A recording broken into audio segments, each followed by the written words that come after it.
இதழில் ஒரு வானவில் இமைகளை தொட்டு பேசுதே. இது என்ன புது வானிலை? மழை வெயில் தரும்.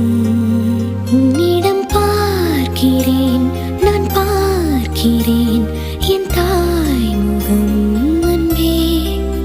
உன்னிடம் தோற்கிறேன், நான் தோற்கிறேன்